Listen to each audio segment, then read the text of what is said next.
আমি গরিব ঘরের সন্তান, ভালোবাসতে শিখছি, কখনো মানুষকে কাঁদাইতে শিখি নাই, কিন্তু সে আসলে আমাকে কাঁদাইছে। বুঝতে পারি না যে সে আমাকে এভাবে কষ্ট দিবে।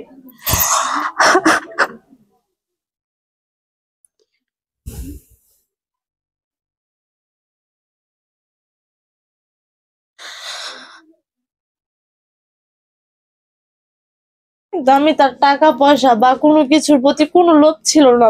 আমি শুধু তাকে ভালোবাসছিলাম। তারপরে জানতে পারি সে ম্যারিড। ঠিক আছে, দিন শেষে সে আসলে আমাকে ভালোবাসতো না, সে আমার দেহটাকে ভোগ করার জন্য এই অবস্থা। কারণ আমরা কেন বিয়ে করতে চান না কেন? আসলে আপু বিয়ে করতে চাই না এমনটাও না, কিন্তু আমি একটা ছেলেকে পছন্দ করতাম। দীর্ঘদিন সে আমাকে প্রেমের অফার দিছে, তারপরে দীর্ঘদিন তার সাথে আমি রিলেশন করছি। তারপরে এক পর্যায়ে তাকে আমি এমন কি দিতে পারি নাই, টাকা পয়সা দিতে পারি নাই, কিন্তু ভালোবাসা কমতি ছিল না। কিন্তু দিন শেষে দেখা গেছে কি তারা অনেক বড় লোক ছিল, আমরা অনেক গরিব ছিলাম। কিন্তু এই বিধায় সে আমাকে অ্যাভয়েড করে চলছে। তারপর আমি এটা বুঝতে দিইনি তাকে। তাকে আমি অনেকটাই পছন্দ করতাম, যেটা আমার নিজের থেকেও বেশি। কিন্তু দেখা গেছে দিন শেষে কি সে ব্যস্ততার কারণে সে আমাকে মানে ইগনোর করে চলতো। তারপরে দেখা গেছে মানে কথা বলতো না। তো এক পর্যায়ে তাকে আমি প্রশ্ন করতাম যে এক সময় আমাকে ভালো লাগতো, এখন কি আমাকে ভালো লাগে না? তো আসলে আমার প্রাক্তন এরকম একটা জিনিস ছিল যে তার নিজের মামার ফ্যাক্টরি তার ছিল, মানে তার তার মামার ফ্যাক্টরিতে সে কাজ করতো। জি। তো সেই বিধায় আমিও সেখানে কাজ করতাম। তো সেইখান থেকে আমাদের ভালো লাগাটা, ভালোবাসাটা, কিন্তু আমি জানতাম না যে সে আমার সাথে প্রতারণা করবে। যদি আমি জানতাম তাহলে আমি আসলে কখনো ওই পায়ে পা দিতাম না। কারণ আমি গরিব ঘরের সন্তান, ভালোবাসতে শিখছি, কখনো মানুষকে কাঁদাইতে শিখি নাই, কিন্তু সে আসলে আমাকে কাঁদাইছে। আমাকে ভালোবাসে না, সে আমাকে ব্যবহার করছে।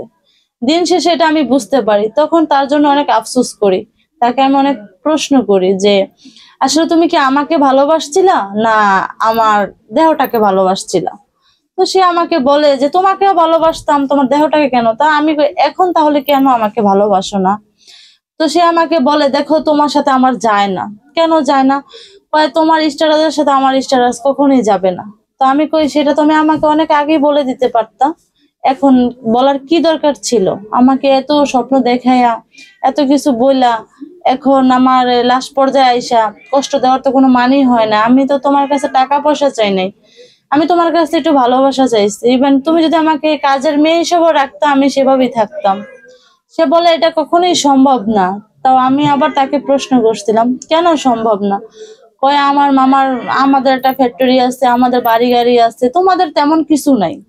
তো আমি আবার বললাম তাহলে আমার নাই, তাহলে তুমি আমার কাছে কেন আসছিলা? সে তো দেখছিল যে আপনার কি পরিস্থিতি, দেখে শুনে কেন আপনার সাথে এরকম ধোকা দিল?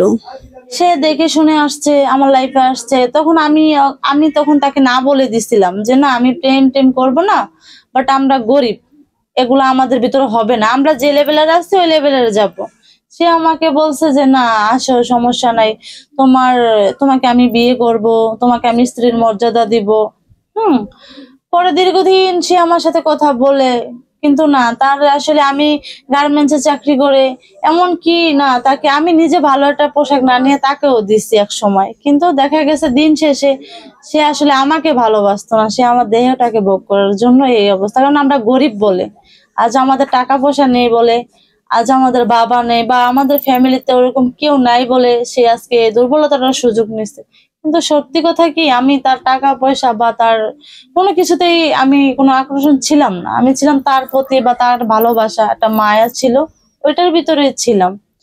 কিন্তু দেখা গেছে সে আমাকে ভালোবাসতো না, কিন্তু ওই তার নিজের চাহিদা মেটানোর জন্য বা তার কথা বলার জন্য অতটুকুই ছিল। আপনি তার প্রতি এত মায়ায় কিভাবে পড়লেন?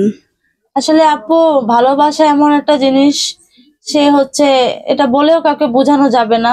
একবার যে যাকে ভালোবাসে সে তার ভালোবাসার মর্যাদাটা বুঝে যে এটা কি। আমি বুঝতে পারি নাই যে সে আমাকে এভাবে কষ্ট দিবে। আমি আজও তার কথা ভাবি বা আজও তার চিন্তা ভাবনা করি। হ্যাঁ, কিন্তু আমি আসলে মানতে পারি না। ছোটবেলা বাবাকে হারাইছি, তারপরে গার্মেন্টস লাইফে আইসা তাকে ভালোবাসছি, কিন্তু বুঝতে পারি না যে সে আমাকে এভাবে কষ্ট দিবে।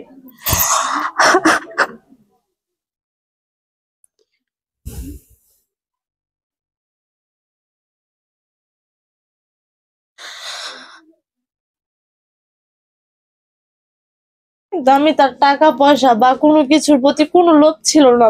আমি শুধু তাকে ভালোবাসছিলাম। তারপরে জানতে পারি সে ম্যারিড। সে বিবাহিত হয়ে আপনার সাথে এত বড় প্রতারণা তারপর করছে? জানতে পারি সে ম্যারিড ছিল। তারপরে নিজেকে আর কোনো বলার মতো কোনো ভাষা ছিল না। যে তারপরেও আমি তাকে কোয়েশ্চেন করছিলাম যে তুমি আমার সাথে এরকমটা না করলেও পারতা। আমি একটা গরিব ঘরের মেয়ে। তুমি জানছো, শুনছো, ফ্যামিলি ব্যাকগ্রাউন্ড দেখছো, তারপর আমার সাথে কথা বলতে আসছো। কিন্তু আমি তোমার তোমার আমি অনেক প্রশ্ন করছিলাম। তুমি বলছো যে না আমি বিয়ে শাদী করি নাই। কিন্তু তোমার 2টা মেয়ে আছে, তোমার বউ আছে, ফ্যামিলি আছে। তারপরে আমি জানতে পারছি। তো বাচ্চাও আছে 2টা? হ্যাঁ। তাকে দেখে কি বোঝা যায় না সে না কি না অনেক না, সুন্দর তাকে ছিল? দেখে বোঝা যায় না। আসলে সে দেখতে কেমন? অনেক সে সুন্দর? দেখতে অনেক সুন্দর, তার হাত পা অনেক স্লিম, অনেক সুন্দর, মেয়েদের মতো। অনেক ফর্সা সে, অনেক উঁচা লম্বা হাইটে, অনেক সুন্দর। কোনো ছবি আছে যদি আমরা দেখতে পারতাম? যে আসলে আপনি আসলে আমি ছবিটা এখন দেখালে তার ফ্যামিলিতে একটু প্রবলেম হয়ে যাবে। ও এটাই। আচ্ছা আচ্ছা, তার আমি চাচ্ছি না সমস্যার কথা চিন্তা করে আপনার ছবি দেখাতে চাচ্ছে না? না, এটাই। না তাকে আমি ভালোবাসছি, একদিন হলো ভালোবাসছি। আমি চাই না সে কোনোভাবে কোনো পরিস্থিতিতে থাকুক। আমি চাই সব সময় সে ভালো থাকুক। সে আমাকে কষ্ট দিতে থাকুক। এর চেয়ে আল্লাহ উপরে একজন আছে, যদি আমার কোনো ভুল হয়ে থাকে সেটা আল্লাহ দেখবে। এটাই। না আসলে আপনাকে দেখলে বোঝা যায় না যে আমার মাথার ভিতরে কখনো এই প্রশ্ন আসে নাই যে এত মানে আপনি এত মায়াবতী একটা মেয়ে, আপনার মায়াতে মানুষ আটকে থাকবে, কিভাবে আপনাকে ধোকা দিতে পারে? এই জিনিসটা আসলে চিন্তাধারাতেও আসেনি আমাদের। আসলে আমার কপালে এটা ছিল। ছোটবেলা বাবাকে হারাইছি। তারপরে সেই কষ্টটা নিয়ে আবার গার্মেন্টস লাইফে আসছি। তারপরে সে আমার লাইফে আসে। সেও এসে একটা কষ্ট দিয়ে গেল। যাক, এটা আমার ভাগ্যে ছিল বা ইতিহাস ছিল, আমি এভাবে কষ্ট পাবো বা এভাবে সে আমাকে দিবে। এটাই, আর কিছু না। তো আপনি কি মেয়েদের উদ্দেশ্যে কোনো কথা বলতে চান যে এই যে যে আপনি যে ভুলটা করেছেন? তো আসলে আপু আমি একটা কথাই বলবো মেয়েদের উদ্দেশ্যে, যে যার সাথে কথা বলুক, তো এই ব্যান্ড আসলে যাচাই বাছাই করে দেখে শুনে তার আত্মীয় স্বজন বা তার বাড়িতে খোঁজ খবর নিয়ে তারপরে তার সাথে রিলেশন করে। আমার মতো এরকম কষ্ট যাতে কেউ না পায়। ভালোবাসা এমন একটা জিনিস, সে বয়স হোক আর কম বয়স হোক, কিন্তু ভালোবাসা এমন একটা জিনিস সেটা কোনো মেন্টালিট করে না। মেন্টালিট একটা জিনিসই করে যার মনের সাথে তার মন ম্যাচ হয়ে যায়। তো সে তো আসলে আমাকে ভালোবাসে না, সে 2 দিন আমাকে ইউজ করার জন্য ভালোবাসছে। এটাই। ভুল একজনের কিন্তু শিক্ষা সবার, এরকমই আমরা জানতে পারলাম আপুর জীবনের ঘটনাটা। অনেক কষ্ট লাগলো শুনে আপু।